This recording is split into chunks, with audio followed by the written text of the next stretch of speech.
Sejumlah 3,9 miliar orang sekarang diperkirakan terpaksa menetap di rumah akibat pandemi COVID-19. Ini menimbulkan sebuah efek samping, yakni menjadi dobelnya peristiwa kekerasan dalam rumah tangga (KDRT).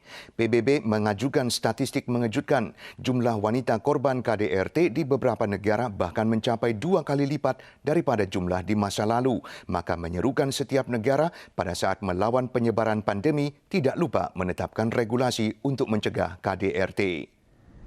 COVID-19 telah menjadi pandemi global. Cara terbaik menghadapi pandemi adalah tinggal di rumah. Tetapi tempat yang paling aman ini malah menjadi tempat yang paling berbahaya bagi sebagian wanita. Statistik Inggris menunjukkan terdapat 1,6 juta kasus KDRT di Inggris dan Wales pada tahun lalu.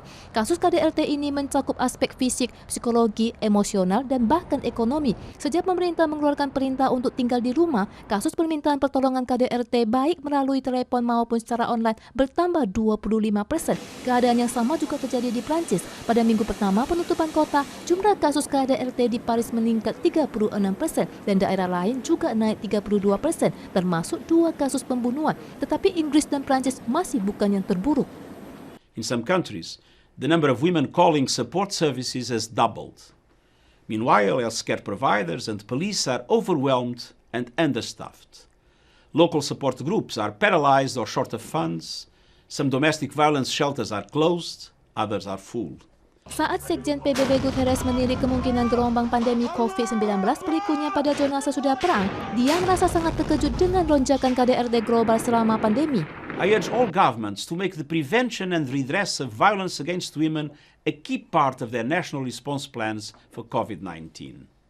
Guterres meminta para pemerintah negara dalam merumuskan langkah-langkah perlawanan terhadap virus corona harus memasukkan keselamatan wanita sebagai salah satu prioritas dan meningkatkan anggaran pencegahan KDRT serta memastikan sistem peradilan untuk menyeret para pelaku ke pengadilan. Selain itu, mengingat sebagian korban wanita mungkin kesulitan dalam meminta bantuan, Guterres menyerukan pembentukan sistem peringatan darurat di apotek dan toko kelontong agar korban bisa mencari bantuan tanpa diketahui oleh pelaku. Prancis telah membentuk 20 pusat konsultasi darurat di 20 toko dan menambah anggaran sebesar 1 juta euro sebagai dana anti KDRT dan penempatan korban. Sementara pemerintah Skotlandia telah menyediakan anggaran 1,5 juta pound sterling untuk membantu korban KDRT wanita dan anak-anak selama masa lockdown.